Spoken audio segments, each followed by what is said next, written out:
Bonjour messieurs, merci d'être venus ici à Eurojust, l'Agence européenne pour la coopération en matière criminelle et pénale en Europe. Merci à tous ceux qui sont venus. Aujourd'hui, l'interprétation est assurée vers l'anglais, le néerlandais et le français, canal 1, 2 et 3. Vous pouvez sélectionner, si vous écoutez en direct via Internet, la langue que vous désirez écouter. Toutes ces informations seront publiées sur notre site à 12h30 dans les 3 langues que je viens de mentionner. Vous y trouverez également toutes les adresses pour pouvoir prendre contact avec vos autorités nationales pour toute question supplémentaire. Je vais d'abord céder la parole à Monsieur Han Moral, membre national pour les Pays-Bas. Bonjour mesdames, messieurs, je m'appelle Han Moral et je suis membre national pour les Pays-Bas à Eurojust. J'aimerais vous souhaiter la bienvenue au siège d'Eurojust, l'Agence européenne de coopération en matière pénale. Nous vous avons invité et nous sommes très heureux que la presse internationale soit présente aujourd'hui. Vous pouvez suivre en français, néerlandais et anglais une enquête internationale, un exemple d'équipe commune d'enquête dont le but est de démanteler le réseau EncroChat, un réseau de téléphonie crypté. Pour la France, nous souhaitons la bienvenue aujourd'hui à Madame Carole Etienne, procureure de Lille pour la Gendarmerie nationale française, le major général Jean-Philippe Lecoupe, directeur du service d'enquête pénale national, ainsi que le capitaine Ludovic Dantec, Gendarmerie nationale également, affaires criminelles. Pour les Pays-Bas, John Lucas, procureur général. Pour la police nationale, Madame Janine Vandenberg, ainsi que Monsieur Andy Kraar, directeur du service d'enquête centrale.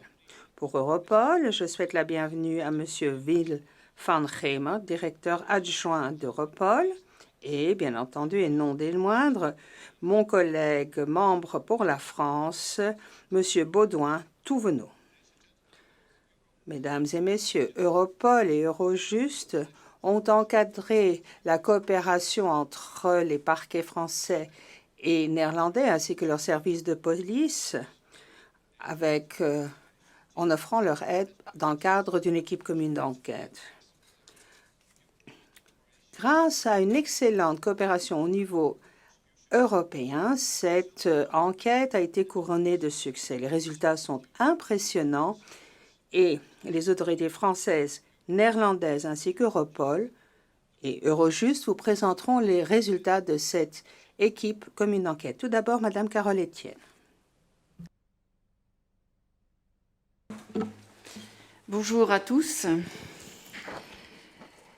Depuis une quinzaine de jours, des informations inexactes ou parcellaires circulent dans plusieurs médias européens à propos de téléphones utilisant le moyen de communication sécurisé EncroChat, après qu'une alerte de sécurité ait été diffusée par la structure EncroChat à ses clients dans la nuit du 12 au 13 juin 2020, indiquant notamment que la solution cryptée était victime d'une, je cite, saisie illégale par des entités gouvernementales, en leur conseillant de se débarrasser physiquement de leur terminal. C'est pourquoi aujourd'hui, il paraît indispensable que des éléments d'information objectifs soient révélés au public.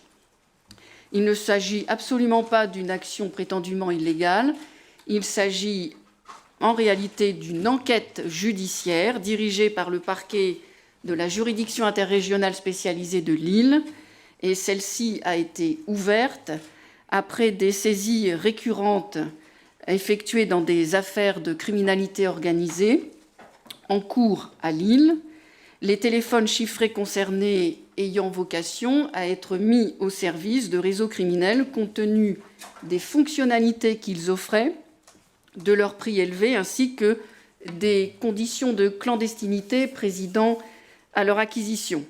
Donc, les téléphones étaient présentés comme garantissant aux utilisateurs un parfait anonymat, une parfaite discrétion, et les téléphones étaient indétectables, au moins garantis comme étant indétectables et absolument pas traçables.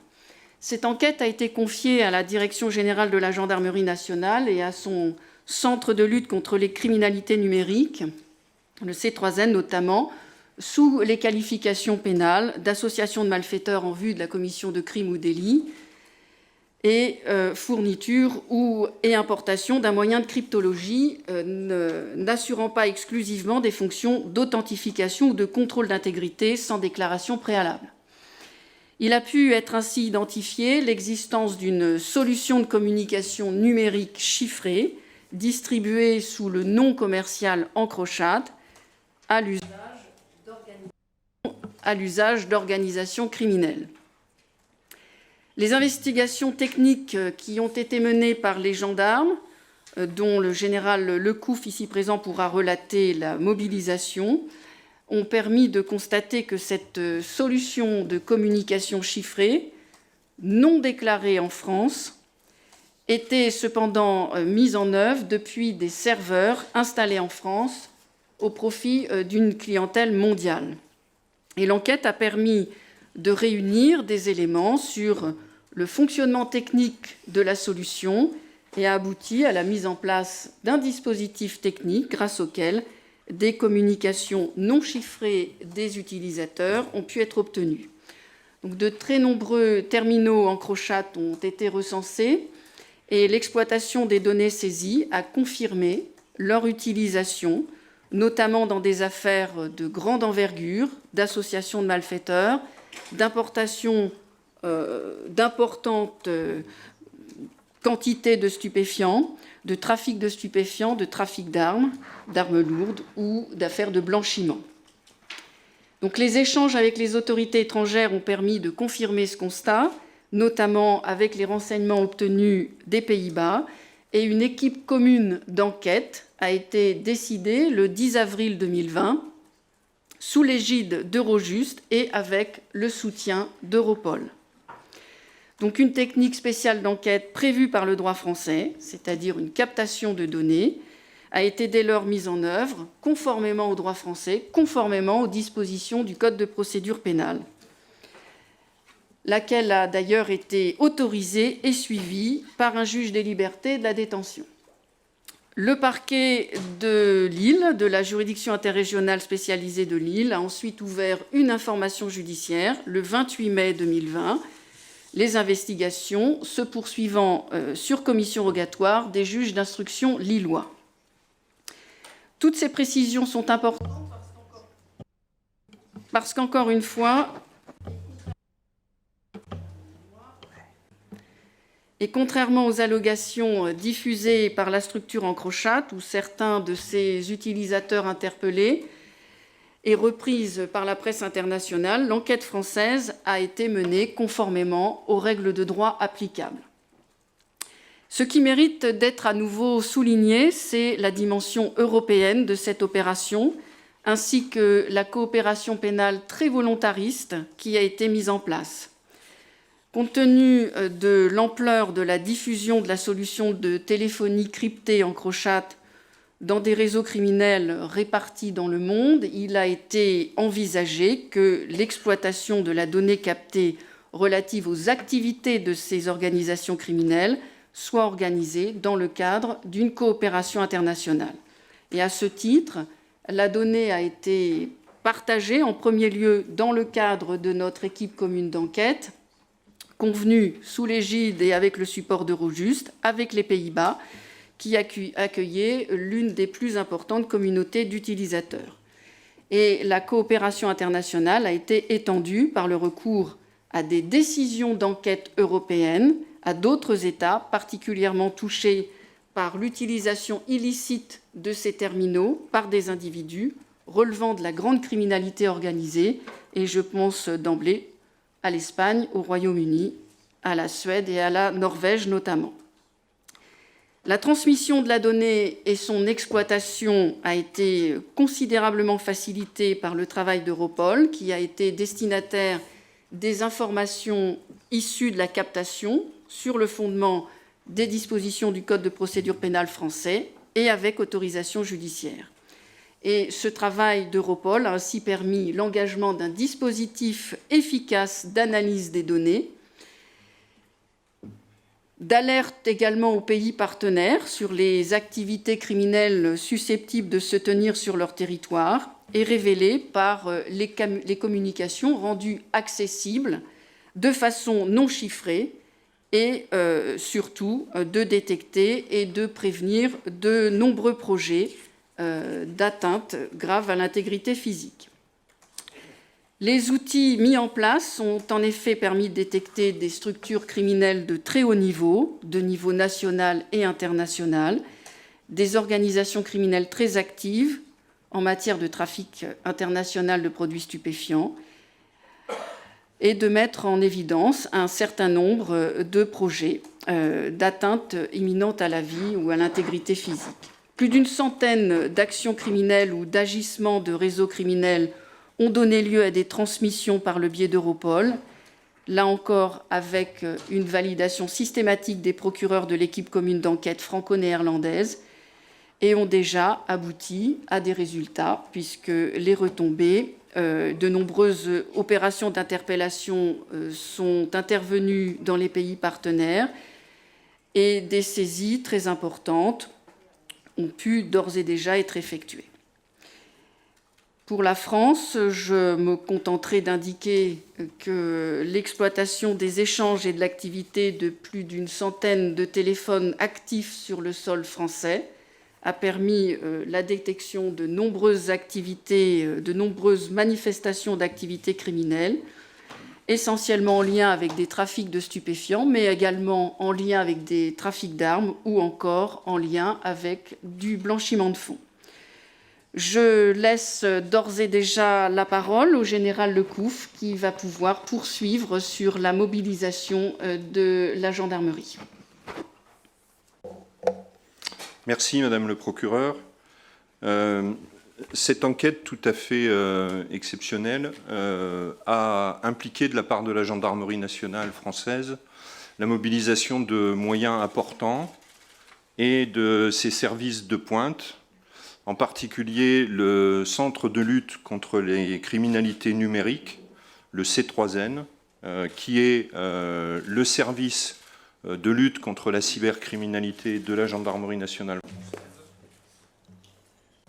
mais aussi de nombreuses unités, en particulier un nombre important des sections de recherche qui sont installées sur le territoire français ont été impliqués dans ces investigations. Je cite aussi l'Institut de recherche criminelle de la gendarmerie et son laboratoire spécialisé dans les techniques électroniques, qui ont puissamment contribué à réussir les premiers éléments de cette enquête qui, je le rappelle, n'est pas terminée. La gendarmerie nationale s'est donc pleinement mobilisée sur ce sujet. Dès le mois de mars 2020, une cellule nationale d'enquête a été créée qui s'est emparée du dossier.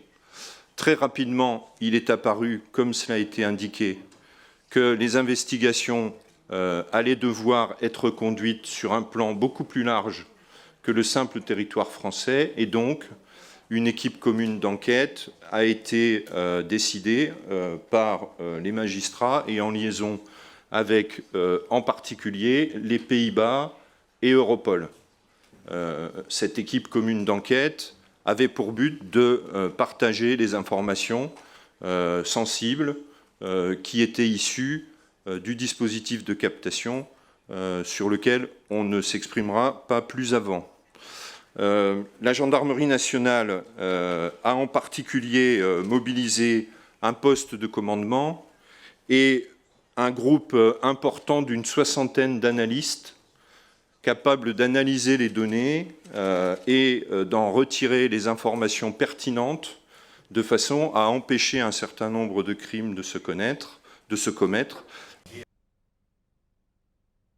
et à améliorer notre connaissance de la criminalité organisée, non seulement en France, mais aussi de façon beaucoup plus large. Ont été impliqués dans les enquêtes qui sont issues de ces analyses de données, comme je le disais, un grand nombre des sections de recherche, mais aussi les 4 offices centraux de police judiciaire de la gendarmerie nationale, et en dehors des 60 gendarmes qui produisent des analyses, ce sont plusieurs centaines de militaires qui ont été impliqués sur diverses enquêtes. À ce stade, aujourd'hui, c'est une procédure qui comprend plus de 2000 pièces dans le dossier, qui est donc bien avancée et sur laquelle, je dirais, la vision qui nous est donnée de la criminalité internationale, vision qu'on a partagée, nous permet d'avoir des informations absolument inédites et tout à fait intéressantes sur les organisations criminelles qui procèdent en particulier au trafic de stupéfiants, mais pas seulement. Voilà, je ne vais pas être beaucoup plus long. Je souhaite tout de même souligner le fait qu'il y a un véritable intérêt à ce type d'enquête, un intérêt qui est partagé au niveau européen, et on voit là toute la puissance du dispositif européen, de la coopération policière qui est montée sous l'égide d'Europol avec les principaux pays européens, et aussi sous l'égide d'Eurojust qui permet aux magistrats de donner les moyens aux policiers et aux gendarmes de toute l'Europe d'agir et de lutter efficacement contre les formes les plus graves de la criminalité. Je vous remercie.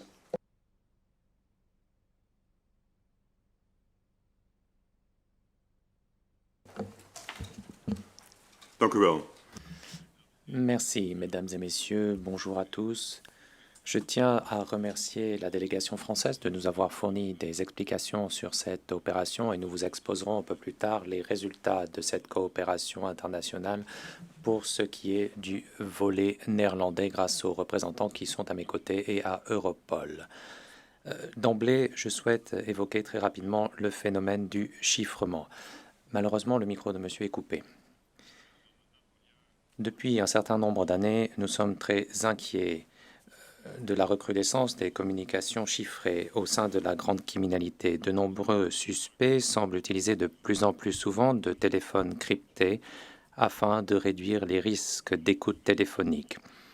Les messages qui sont envoyés à l'aide de ces téléphones sont parfois très difficiles à intercepter. Souvent, il n'est pas possible d'ouvrir d'enquête ou de recueillir des preuves pour ces faits répréhensibles. Il est de notoriété publique, mesdames et messieurs, que ce type de téléphones ne sont utilisés que dans les milieux criminels. Par conséquent, leur possession va à l'encontre de l'ordre public. Pour les utilisateurs de ces téléphones, il est possible de préparer ou de commettre des crimes graves. On peut penser au trafic de stupéfiants international, le blanchiment d'argent, l'extorsion, des assassinats, ainsi que d'autres atteintes graves à l'intégrité physique, ainsi que la corruption. Une entreprise comme EncroChat se concentre tout particulièrement sur une utilisation criminelle. La police vous en dira un peu plus à ce sujet tout à l'heure. Sur les avantages et les inconvénients du chiffrement, eh bien, on en discute depuis de nombreuses années déjà. Et je souhaite vous rappeler que le chiffrement ne pose pas problème. Nous l'utilisons de notre côté nous-mêmes. Mais en ce qui concerne la commission de faits répréhensibles, cela ne s'applique pas. Notre enquête sur EncroChat montre une fois pour toutes que ces solutions chiffrées sont utilisées pour la commission de crimes graves qui ne peuvent pas rester impunis. Ce n'est qu'en étudiant ces moyens de communication chiffrés que les services de police et de justice pourront démanteler ces solutions. En quelques minutes, ces organisations communiquent sur des livraisons de drogue d'un continent à l'autre et ils sont en mesure également de procéder au blanchiment de cet argent. Donc, nous ne sommes pas là pour parler des avantages et des inconvénients du chiffrage et de l'encryption, mais sur les enquêtes techniques qui sont possibles. L'enquête sur laquelle nous souhaitons vous informer aujourd'hui est un cas d'école de la coopération internationale et montre que cette coopération entre les services de police et judiciaire est indispensable. Par conséquent, je tiens à remercier nos partenaires nationaux et internationaux pour tout le travail qu'ils ont réalisé dans la lutte contre la grande criminalité organisée. Ce n'est que grâce à ces efforts communs que nous sommes ici aujourd'hui. Je tiens également à remercier l'Institut de police scientifique néerlandaise et nos collègues des parquets néerlandais qui ont su protéger les informations et les dossiers et qui ont attendu jusqu'à aujourd'hui souvent pour utiliser ces informations. Alors, la question que vous vous poserez peut-être et qui est liée au fondement juridique, est-ce que cela est autorisé aux Pays-Bas? Est-il autorisé d'utiliser de grandes quantités de données captées et de les utiliser dans le cadre d'enquêtes pénales? Si je pose cette question, je vais sans doute répondre oui, vous vous y attendez. Aux Pays-Bas, nous nous sommes posé cette question à un stade précoce. Nous l'avons renvoyée devant le juge d'instruction de Rotterdam parce que, étant donné que ces données nous ont été fournies et n'ont pas été interceptées par les services d'enquête néerlandais eux-mêmes, eh bien, nous avons recherché toutes les garanties possibles et ce, au plus haut niveau. Étant donné que ce processus avait été lancé en France. Et nous sommes partis du principe qu'il pouvait y avoir une atteinte à la vie privée des utilisateurs des téléphones en gros. Par conséquent, nous avons demandé l'autorisation du juge d'instruction pour utiliser ces données et les chats déchiffrés. Et cela nous a permis d'éviter que l'on nous reproche que les Pays-Bas ont utilisé ces données sans au préalable avoir obtenu les garanties juridiques. Donc il est très important pour nous de pouvoir utiliser ces données et ces chats de manière licite dans le cadre de nos enquêtes, mais également en tant qu'élément de preuve. Le juge d'instruction a ainsi évalué, à l'aune des normes juridiques néerlandaises, s'il pouvait autoriser les services d'enquête néerlandaises à utiliser ces données et ces informations. Et bien entendu, nous parlons ici des téléphones d'EncroChat. Et le juge d'instruction a tenu compte des principes de subsidiarité et de proportionnalité pour évaluer également l'urgence des mesures d'enquête. Il a donné son autorisation à l'utilisation de cette méthode de travail, autorisation qui est entrée en vigueur au 1er avril 2020. Donc à partir de cette date, nos autorités peuvent utiliser les données captées de manière licite. Merci beaucoup. Je donne la parole à Madame Janine Van de Berg.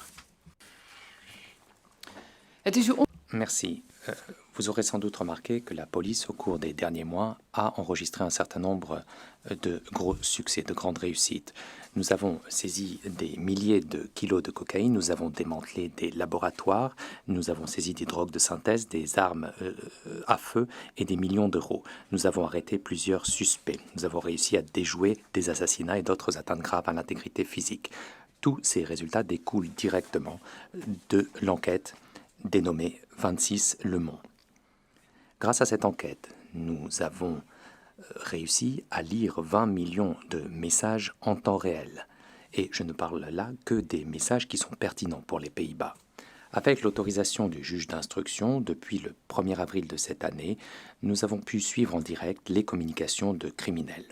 Certains messages étaient si inquiétants qu'ils dépassaient toute notre imagination.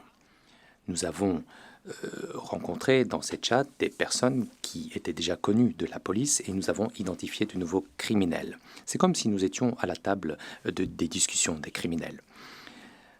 Le fournisseur EncroChat était dans notre collimateur depuis un certain nombre d'années déjà.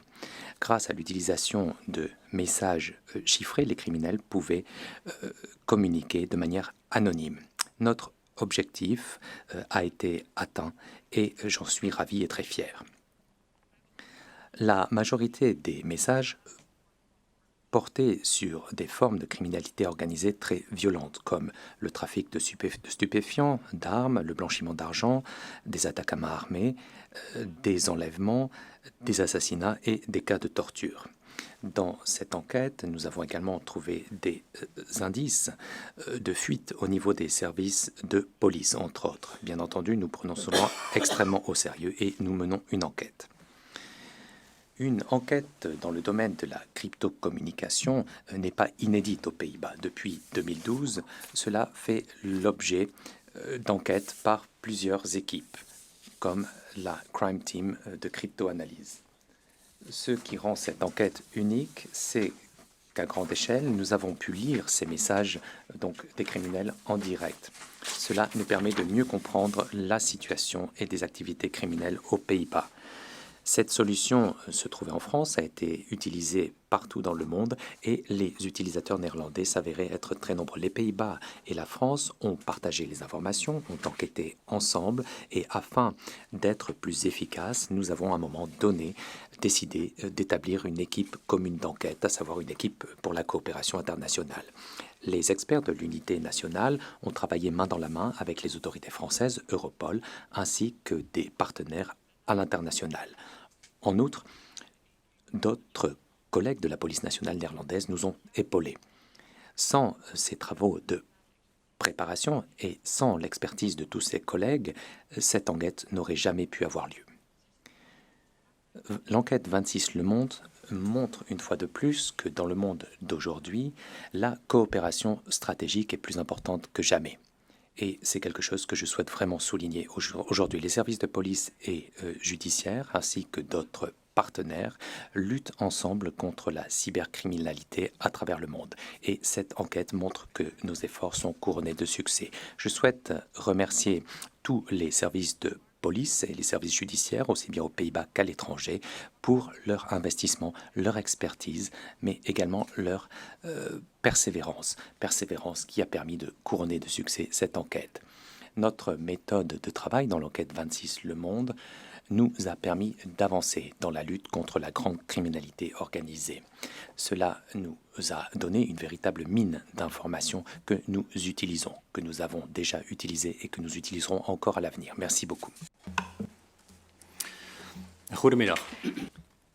Bonjour à tous. La police nationale, au cours de ces dernières semaines, a eu un temps d'avance sur les criminels.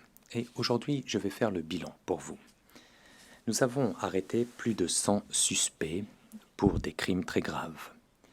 Nous avons saisi près de 10 000 kilos de cocaïne, 1500 kilos de cristal meth et plus de 150 000 litres de produits utilisés pour fabriquer des drogues. Nous avons également démantelé 19 laboratoires, nous avons saisi des dizaines d'armes à feu ainsi que des sommes d'argent importantes. Nous avons également déjoué des plans d'extorsion et d'enlèvement. Aux Pays-Bas, au cours des derniers mois, nous avons fait des enquêtes sur 3000 indices de menaces et d'atteinte à l'intégrité physique. Nos chercheurs, nos détectives et nos enquêteurs qui sont très aguerris, n'avaient jamais vu cela. Cela leur a permis d'intervenir à temps et de déjouer des assassinats et des cas de torture choquants et ont ainsi sans doute sauvé plusieurs vies. Ces résultats provisoires ne sont que les opportunités que nous avons exploitées au cours des dernières semaines. L'enquête 26 Le Monde nous permettra de recueillir encore plus d'éléments de preuve à l'avenir. Alors, comment avons-nous obtenu ces résultats? Eh bien, nous avons tout simplement utilisé le fait que les criminels font confiance aveuglement à la cryptocommunication et parlent librement. Grâce à des cybertechnologies dernier cri, nous avons pu obtenir tous ces messages qui nous a permis d'avoir un aperçu sur les réseaux criminels aux Pays-Bas, leurs leaders, leur commerce et leur mode opératoire. Alors, ce qui semble être possible que dans les thrillers et dans les séries policières, s'est déroulé devant nos yeux au cours de ces dernières semaines. Nous avons pu suivre en temps réel ce que faisaient les criminels et nous avons eu un temps d'avance sur eux. Ces messages captés nous donnent un aperçu très détaillé de la vie quotidienne dans le milieu criminel. Nous comprenons mieux qui sont ces personnes et ce qu'elles font. Cette opération à grande échelle change la donne pour la police aux Pays-Bas. Dans tous les messages captés, 20 millions étaient déjà pertinents pour les Pays-Bas. À titre de comparaison, dans les enquêtes que nous avons faites il y a quelques années de cela sur Enetcon et PGP Safe, nous avions réussi à capter 7 millions de messages sur des crimes graves, dont 1,5 million étaient pertinents pour les Pays-Bas. Et jusqu'au jour d'aujourd'hui, ces messages nous permettent de recueillir des éléments de preuve importants. Donc c'est un défi de taille pour la police. Raison pour laquelle nous avons réuni les forces de tous les services de police aux Pays-Bas. Des centaines d'enquêteurs, d'analystes et d'experts ont travaillé 24 heures sur 24 pour saisir ces opportunités, pour trouver des éléments de preuve dans le cadre d'enquêtes en cours et pour intervenir directement le cas échéant. Donc c'est vraiment la plus grosse enquête qui ait jamais eu lieu au niveau judiciaire aux Pays-Bas. Début juillet, les utilisateurs d'EncroChat ont eu la puce à l'oreille. Et EncroChat a décidé, mi-juin, de conseiller à ses utilisateurs de jeter les téléphones cryptés.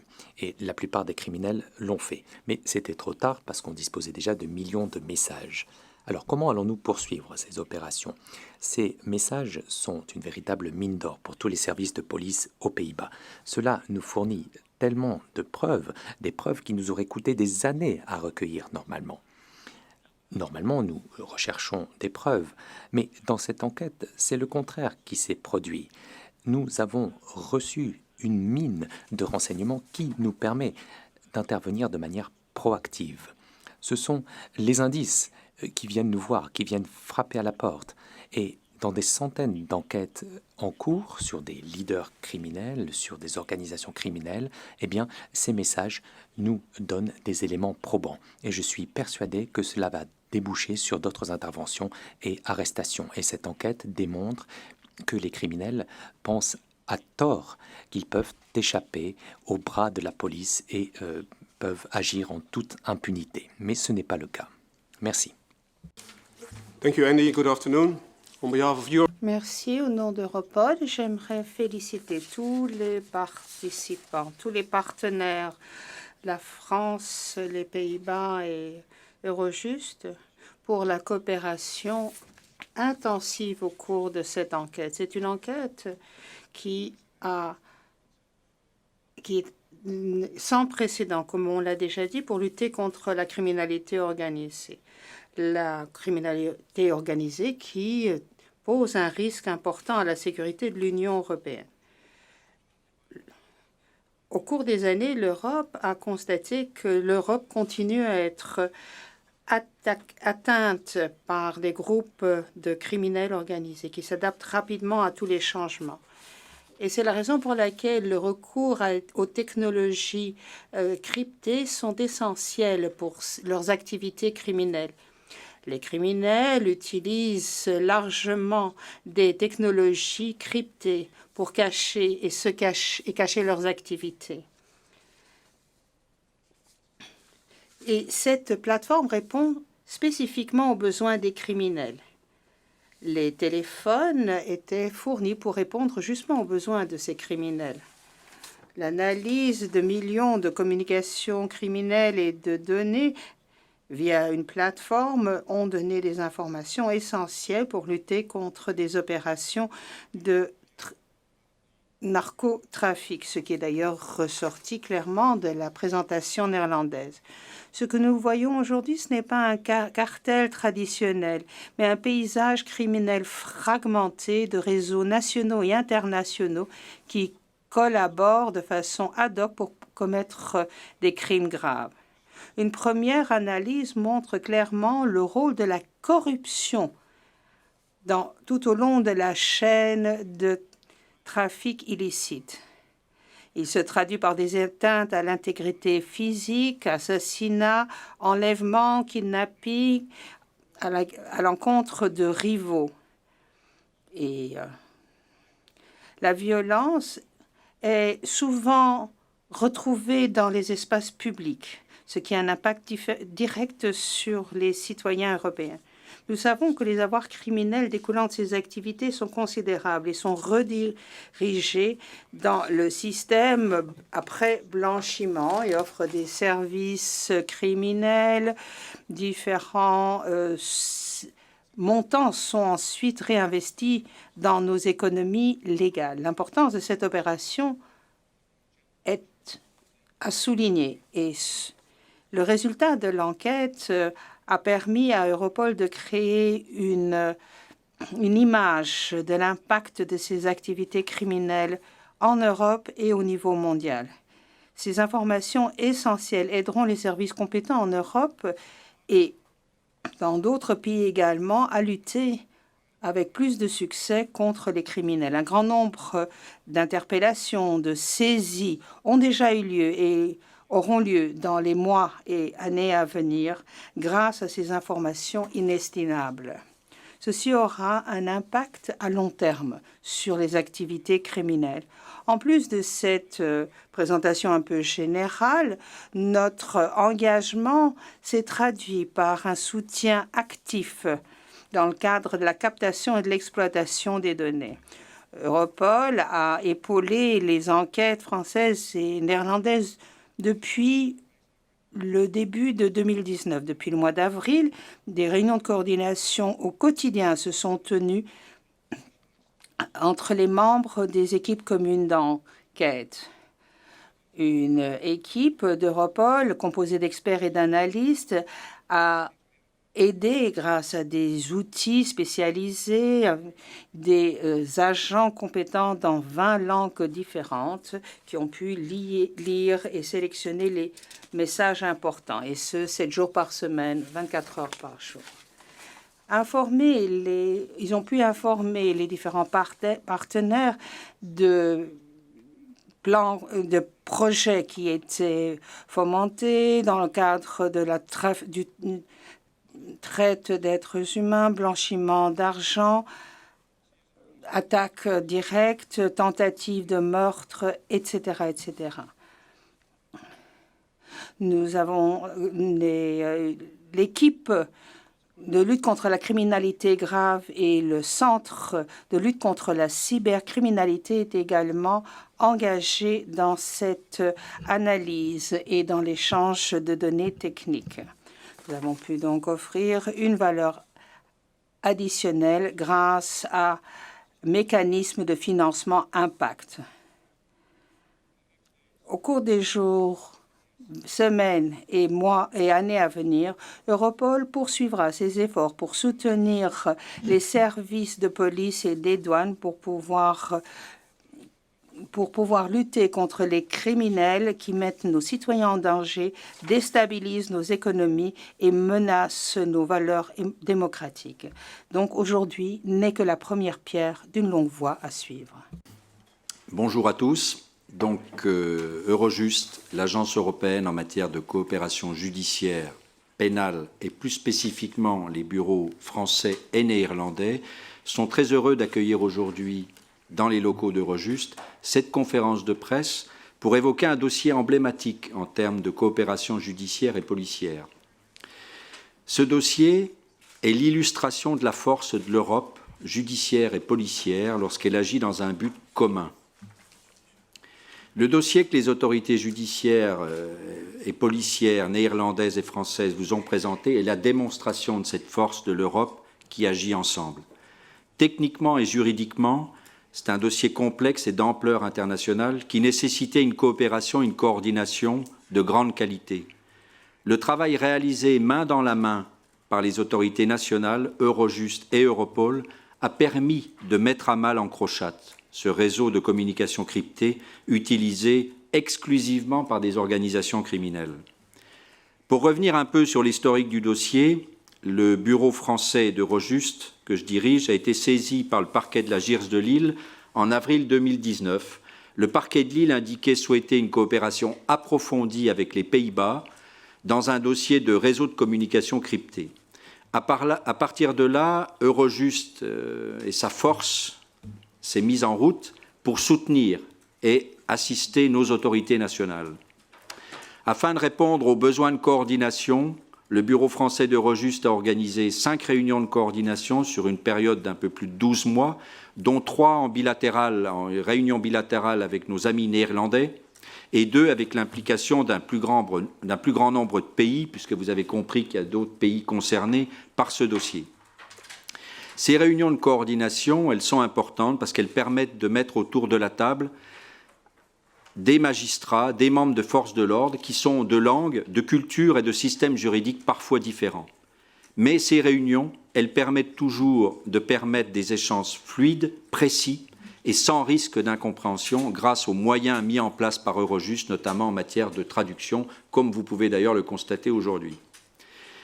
Ces réunions, elles représentent un gain de temps précieux dans l'avancée d'un dossier, dans l'établissement de la stratégie judiciaire et d'enquête coordonnée entre les différents acteurs.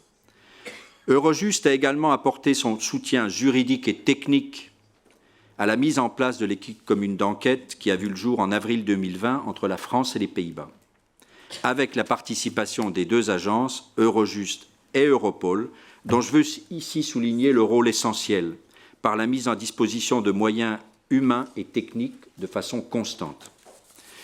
L'équipe commune d'enquête s'est avérée un outil de coopération essentiel dans ce dossier, car elle a créé un cadre simplifié pour les échanges entre nos différentes autorités nationales. Alors, je tiens à souligner aussi l'implication constante des 2 assistantes de nos bureaux réciproques, Julie André pour le bureau français et Renske Makor pour le bureau néerlandais, dirigé par mon ami Anne Moral, qui a introduit cette conférence de presse. Cette action d'Eurojust s'est poursuivie tout au long de l'année 2020, malgré la grave crise sanitaire qui touchait l'Europe. C'est-à-dire que la crise sanitaire n'a pas arrêté le travail ni d'Europol ni d'Eurojust. Mais au-delà des outils de coopération que nous avons pu utiliser, c'est l'état d'esprit de tous et la confiance réciproque entre nos pays et entre tous les intervenants qui ont rendu possible une telle action. C'est ça qu'il faut retenir aussi, c'est l'état d'esprit général qui a milité à l'avancée de ce dossier. Le succès de ce dossier, c'est donc celui d'autorités nationales, qu'elles soient judiciaires ou policières, qui ont tendu vers un but commun avec le soutien des 2 agences européennes. Je vous remercie pour votre attention.